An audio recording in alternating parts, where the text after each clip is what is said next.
Hello, everybody. Welcome to another episode of Stay Real Podcast. As you know, I am GD, and I'm so psyched to go ahead and start this other episode. I got a lot in store for you guys today, and it's going to be one of those episodes where it's just me today. All right, so got a fun one for you guys, but before we go any further, let's get started.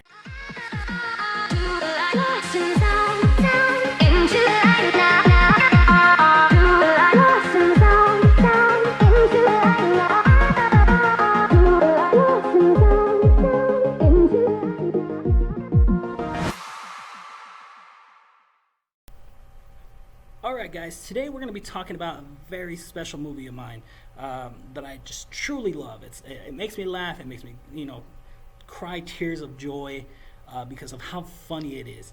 And that movie today is going to be Robin Hood, Men in Tights. Alright, so we start off the movie. It is a Mel Brooks production. And Mel Brooks, if you don't already know, has like tons of movies already set. He's got Blazing Saddles, Young Frankenstein, Dracula, Dead and Loving It, which is all one movie. And he comes out in a lot of other movies. He comes out in that movie Robots. He plays that Big Well guy. And then also he comes out in that movie Hotel Transylvania. He plays, I guess, Dracula's dad in the second and third movie, if I'm not mistaken. And of course, in every movie that he produces, he always has to come out as a character in the movie, and it always hits. It's very funny stuff. So today we're going to be talking about Men in Tights. It's weird that I have to say Men in Tights, but yes, Robin Hood. So the lead that plays Robin Hood in this movie is played by none other than Cary Elwes, who plays, Robin of Locksley in this movie. He also plays Wesley in that movie, The Princess Bride. He also comes out as the Dr. Jonas from, Jonas Miller from Twister. He also comes out in that movie Saw as Dr. Lawrence Gordon. And then, actually, this one was a fun fact for me. He also plays Aquaman in the Justice League, the Flashpoint Paradox. So, a lot of great stuff. Really great, funny actor. He just has that comedicness to him, and he just, and not saying that he can't play a serious role, because obviously he plays Dr. Lawrence Gordon in Saw, but it's just like he just delivers, and it's one of those things what I love about this movie. It's probably my favorite Robin Hood movie out of all the other Robin Hood movies that have been. The Kevin Costner one, the Russell Crowe one, and then there's that guy that came out in Kingman that comes out in that new one. I think Jamie Foxx also comes out in that one. I don't know, but yeah, this one has to be one of my favorites. So of course it takes place during it starts off with the Crusade. They don't really specify which Crusade it is, but it's already just comedy gold, when they bring him in and he already has to stand in his pose, and of course you just see like the dungeon and like hands trying to say help me type deal, and you just see the guard just whipping the hands, and they're just like end up flipping them off at the end of it. And it's funny how they treat the dungeon as a hotel service. After a few moments later, we end up meeting a very iconic character, not in Robin Hood, but just as an actor in general, who's also a writer, a musician, and that's Isaac Hayes. As those of you that know Isaac Hayes, late Isaac Hayes was there in this movie. As you know, he also played Chef in South Park. He also plays Arnell in Hustle and Flow. And he plays Hammer in that movie, I'm Gonna Get You, Sucker. So he plays a sneeze in this movie. Already comedy gold, just like the laugh, just the names already. And he has a son by the name of Achu. No. Achu is his son. I didn't sneeze. So Chu is played by none other than Dave Chappelle. Everyone knows who Dave Chappelle is. He's a stand-up comedian. He had the Chappelle Show. He was the main writer in Half Baked. He also came out in Half Baked. He played pinball in Con Air. And then, of course, he also came out in The Nutty Professor, and then so much more stuff. So Sneeze and Robin of Locksley find a way to get out of the dungeon in Jerusalem, is where he's being held captive.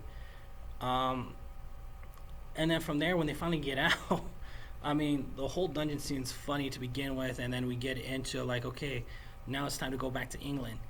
One thing I did notice in the movie is Sneeze turns around and goes, "It's a very far swim from England to England from Africa." I think we're kind of off on our geography a little bit, because Jerusalem's not in Africa; it's in the Middle East. But hey, I might be wrong with my geography too.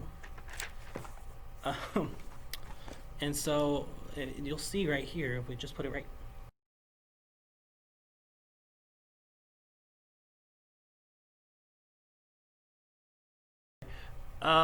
You'll see the whole swimming scene, which I think is great, of a very old style map.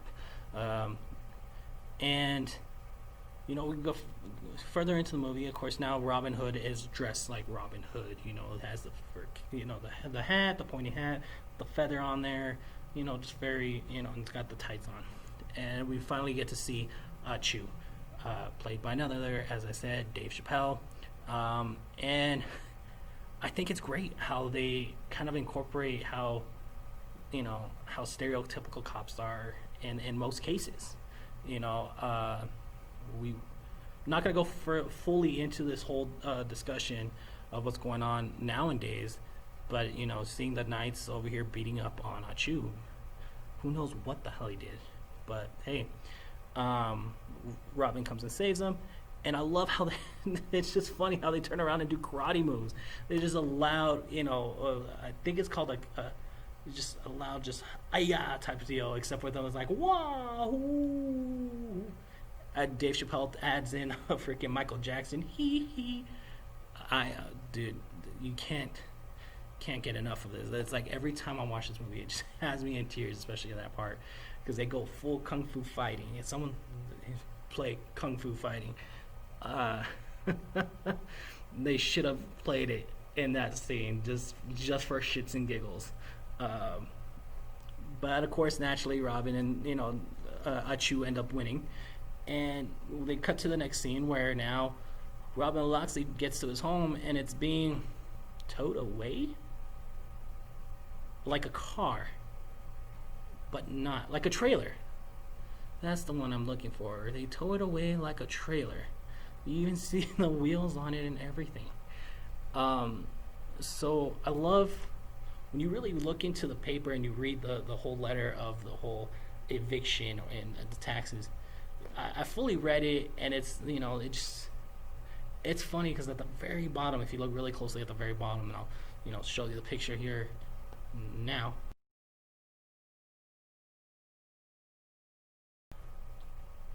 You'll see that it shows half a pence, and it talks about this taxing and everything like that. And I'm like, wow, very, they really went into detail with these things, so I quite enjoy. And so naturally they end up taking away.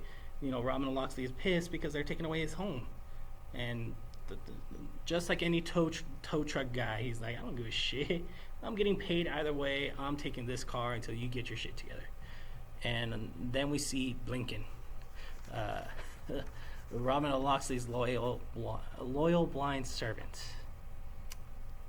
I kind of low-key want a loyal blind servant just to see what it would be like to have that.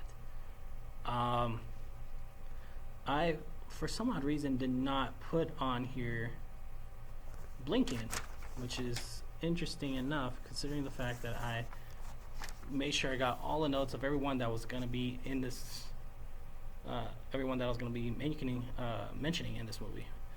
So 1,000 apologies for that.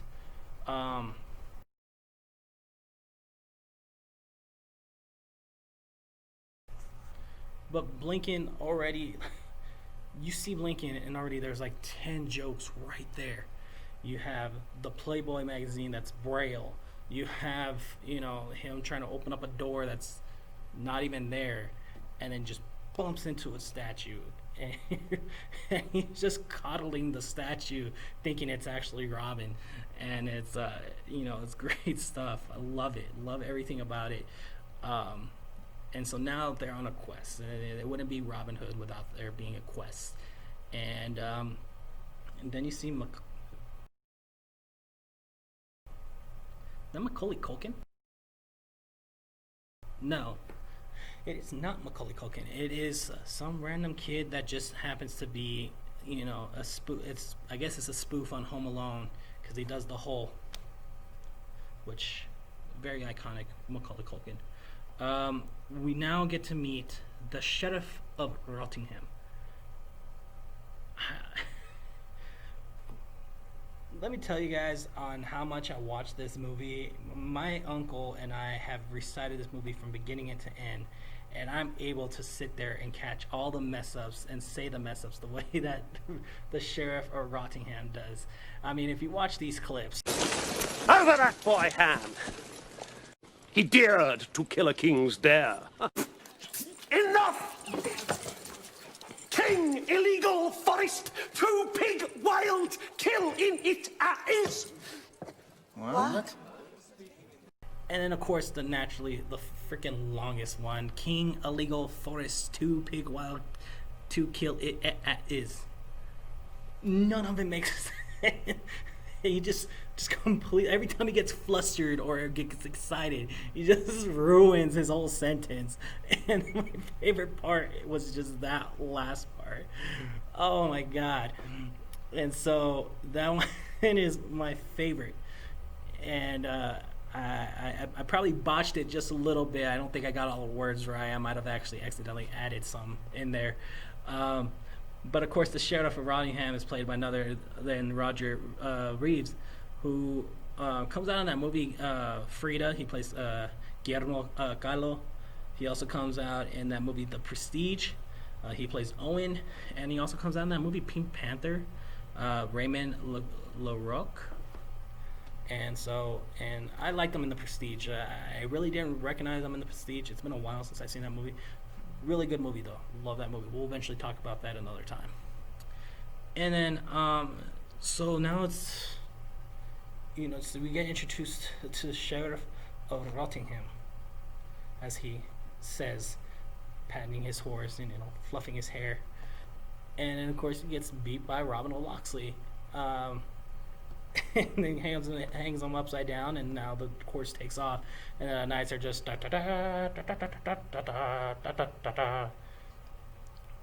When you're not making enough money, you gotta choose your own entertainment. Am I right? No, just me. Okay, works for me.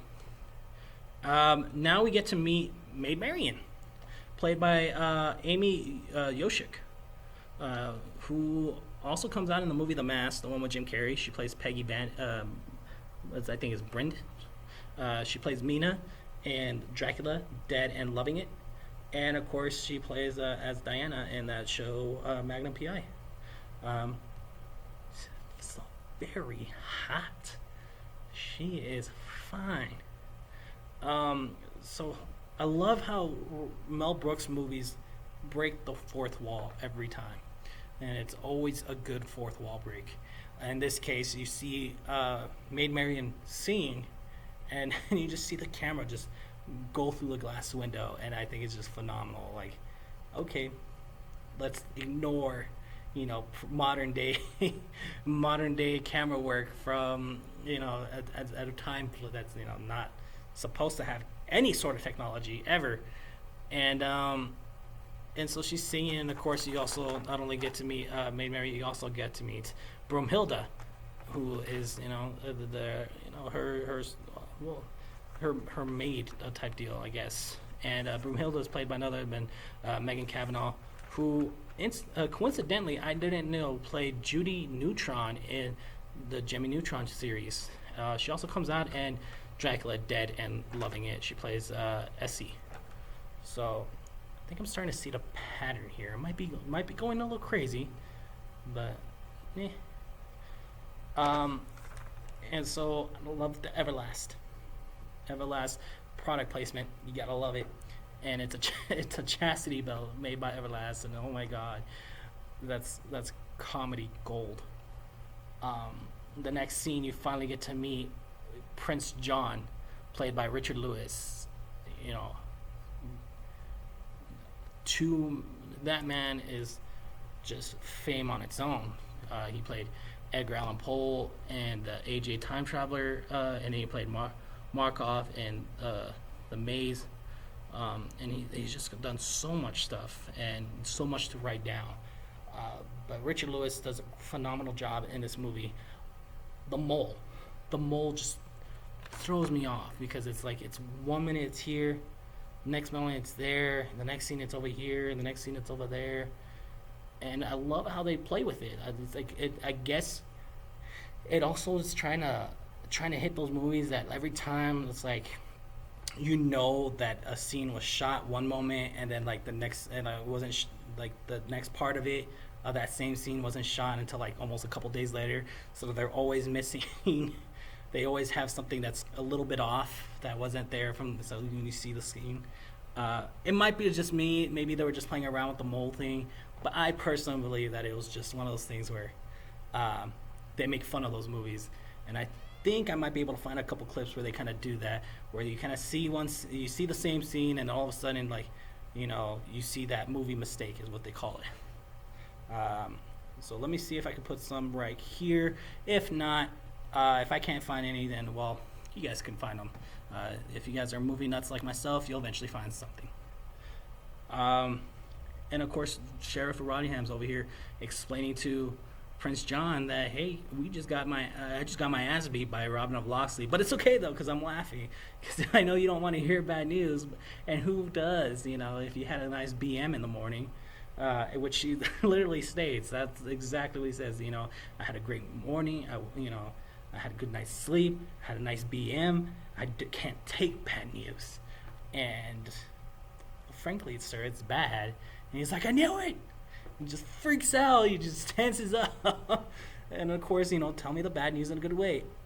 I honestly wish that was a thing. Can you imagine going to a doctor's office and it's like, tell me the bad news, doc, but in a good way, please. Oh, so we ran your blood work, and you're not gonna believe this, man. This is great stuff. It turns out you have cancer, and it only seems like you got like 5 seconds to live. You know, you'll be fine. Oh, yeah. I don't. Maybe. Anyone else have the feeling that maybe bad news should be given in a good way like that? So that way it doesn't sound so bad? Or is that just me wanting some comedy relief in life? We meet Little John. Now, I love how they turn around, and it's like, in these, you know, Robin Hood movies, I always thought that Robin Hood and Little John were friends from the get-go. Maybe because I'm basing it off that movie, you know, Robin Hood, the one with the fox, and where all of them are animals and stuff. And it's like Robin Hood and Little John were like, you know, 2 peas in a pod.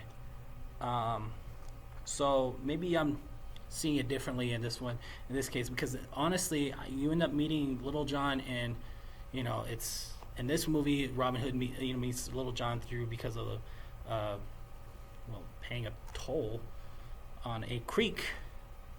And then, and of course, the Kevin Costner movie, it's like he meets Little John at like the river, and then befriends him that way. So it was very interesting. But of course, Little John is played by none other than Eric Allen Kramer, who comes out on a lot of Disney shows. To be honest, he makes a lot of appearances in like Wizard of Waverly Place. He comes out in How I Met Your Mother, in an episode of My Name Is Earl. He comes out in an episode of Monk. He also comes out, you know, in that show, Good Luck Charlie. He plays the dad. I'm guessing is Bob Duncan is his name. I didn't know this. He was the first person to ever play Thor in that movie, The Incredible Hulk Returns. This was a very old movie, so it's really interesting. And of course, naturally, his probably more famous and prominent role was Bear in that movie American Wedding. Dude, so kudos to him, and I love the little fight scene, and they're just, they just go at it, and just the break in the middle, and just you just see the freaking long pole go into this tiny little stick, and they're just so you have a nice little comedy fight scene there, and you meet William Scarlett, or as he says, my full name is Will Scarlett O'Hara, way from Georgia. He's played by none other than Matthew Porretta, who does a lot of voice acting, but he does his more prominent voice acting role that he does is Alan Wake in those games. Alan Wake, Alan Wake's American Nightmare, Quantum Break, and of course also comes out In Control. Funny enough, though, literally a couple years later, in 1997, The New Adventures of Robin Hood, he actually plays Robin Hood in that movie. So kudos to you. And then of course he also comes out as one of the lieutenants at the ball during that ball scene in Dracula Dead and Loving It. Now I know that there's a pattern. Well, you know what they say. If a director or producer likes you, they're going to keep you around. And you're going to do a lot more movies with them. So for any people that are looking into acting and stuff like that, keep that in mind. Do a good job, and the director will keep you. Like Megan Fox with Michael Bay. Too soon? Nah, I don't think so. And so now they're going the whole storming the castle. Robin Hood brings in this giant pig and brings it to the party. And yeah, so now the whole controversy. Now Robin Hood gets to meet Maid Marion. Robin Hood meets Prince John, Sheriff of Rotherham, tries to challenge Robin Hood, and then the rest of the gang shows up to help with the fight. And you definitely enjoy a good fight scene. And this one is it's comedy fights, and you can't get enough of it. I can rewatch that scene over and over, especially the challenge part, which looks like a little like this. I challenge you to a duel.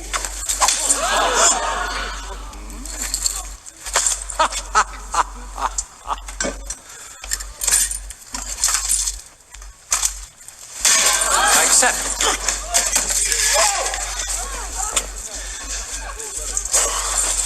That's going to cost you, Loxley. Please, put it on my bill. So it's come down. Yeah, I absolutely love it. The whole fact that he brings out this, like, I don't know where the hell this, it looks like a gauntlet, and just smashes it against Sheriff Rhonda's face, and it's just great. And so you just see how great Robin Hood is. He's a really great fighter, which is why Prince John had spoken to none other than the witch that lives in the castle, Latrine. Very interesting name, Latrine. She's played by none other than Tracy Ullman, who is known for her TV show called The Tracy Ullman Show. She also comes out in that movie Corpse Bride. She does a voice in there, and she also comes out in Kronk's New Groove and a couple other things. But she's mostly known for her TV show, The Tracy Ullman Show. And so we backtrack a little bit to her character. We meet her literally after Prince John and Sheriff Rotherham speak, and apparently she has a huge crush of the sheriff. She has a likeness of him in her, as she states, boudoir. I think I got that wrong. Someone else correct that for me. And it's like, I don't know if she's a really great witch or not, man. Apparently her, the way she exclaims, like how she's trying to predict the future or something like that. Raven's egg, a little bit of blood, a little bit more blood, testicles of a newt, and he's like, you want certain? Hire yourself a cook, or hire yourself a witch. I'm just your cook. And that whole scene is just comedy gold. And I love how it's the fact that the reason why her name is Latrine is because it used to be Shithouse was her name. Oh my God, her parents must have hated her. Can you imagine? you know what? Bright idea. Maybe I should name my kid Shithouse. And just, every time I get pissed off at him, like, hey, Shithouse, get over here. No. That poor kid's going to suffer so much trauma in life. Oh, where do I begin? But yes, so now we see how great of a fighter Robin of Locksley is in this movie, and I love how it pays homage to the other Robin Hoods, and they especially go hard on Kevin Costner's Robin Hood, because as you see, Carrie Ellis's Robin Hood, she turns around and goes, because unlike some other Robin Hoods, I can speak in an English accent, which hits. It goes after Kevin Costner so hard. And I think that's the problem with Hollywood nowadays, man. They just can't seem to get the right actor for the right parts. It's like Kevin Costner, it was just a pure American accent, for his Robin Hood movie. I was thinking about that movie, The Three Musketeers. And neither one of the times do they have a single French actor play in that movie. And Three Musketeers is a French thing, takes place in France. So sometimes you just gotta get what just take what you give, or give what you take, or whatever. However that expression works. Try not to do a little product placement here, but this stuff is really good. Love it. So now they try to gather. Now it's trying to revolt.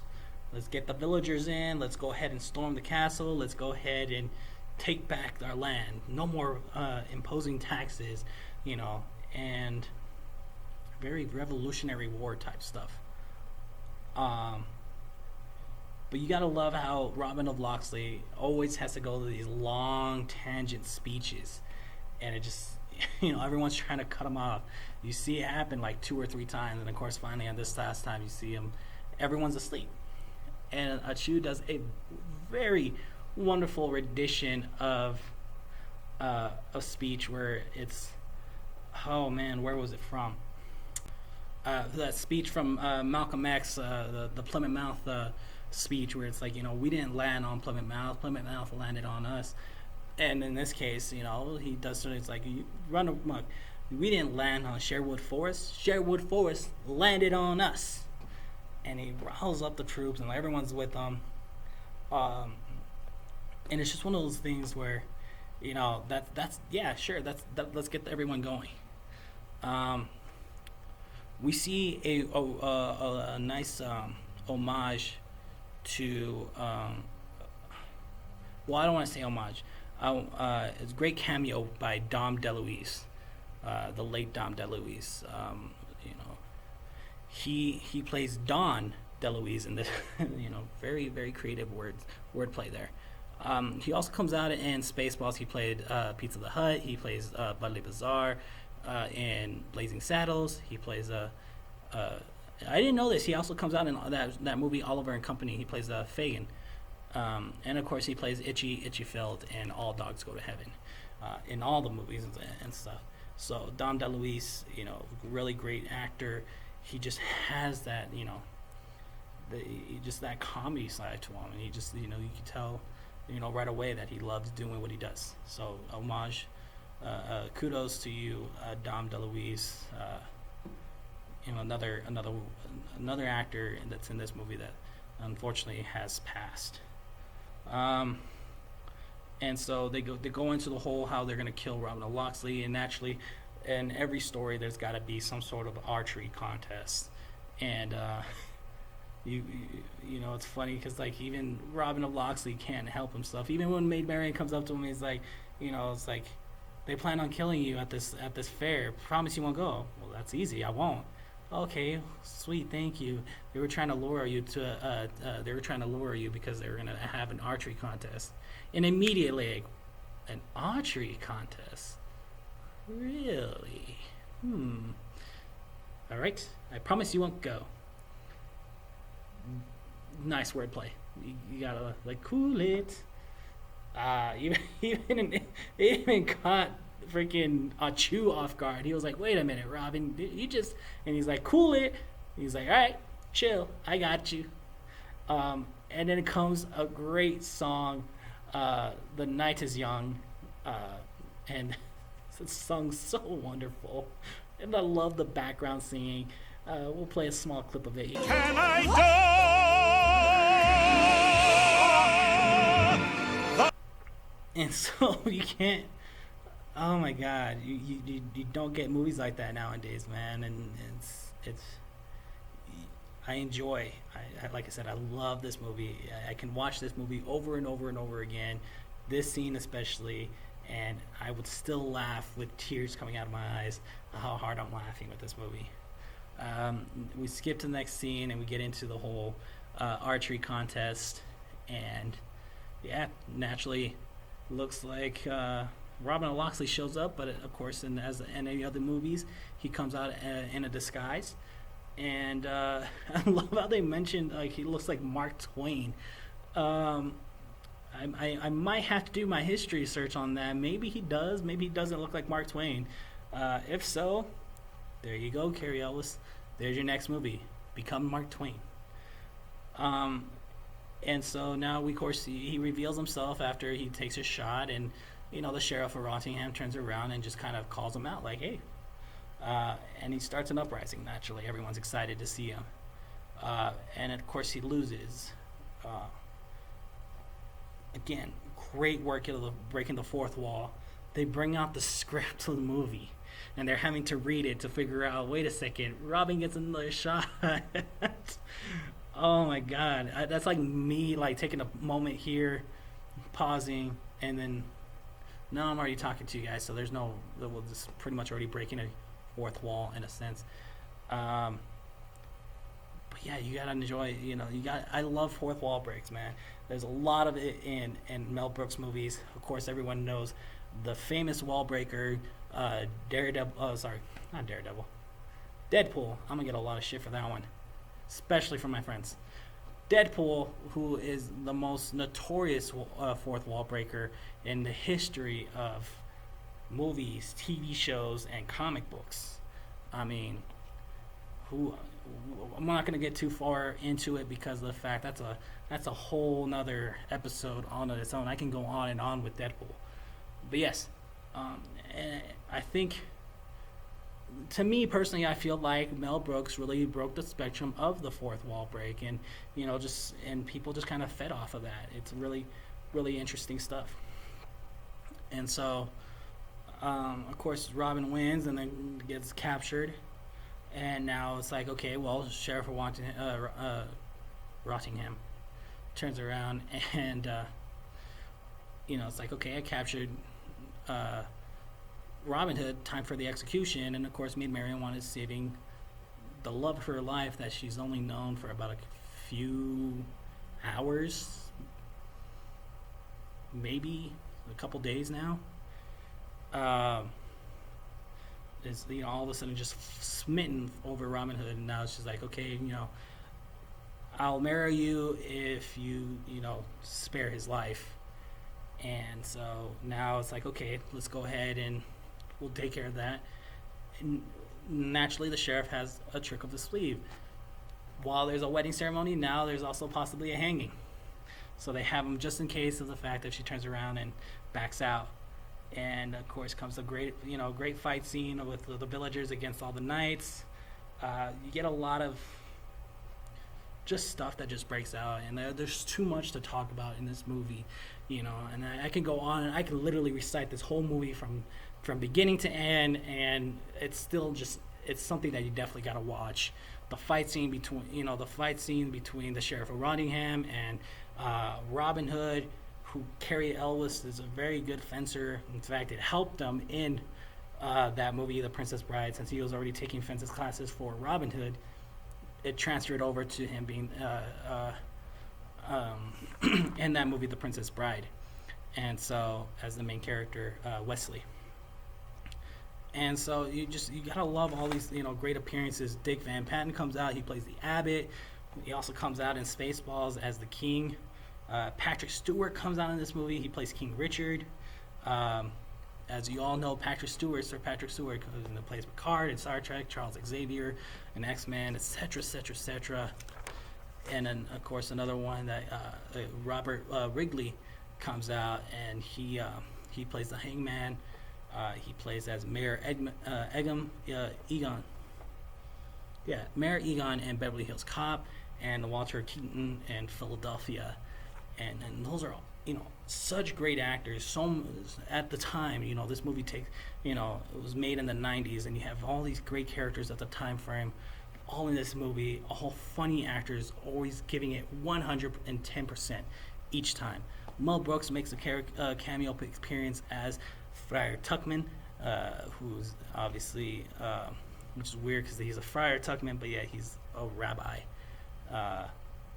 So he's both.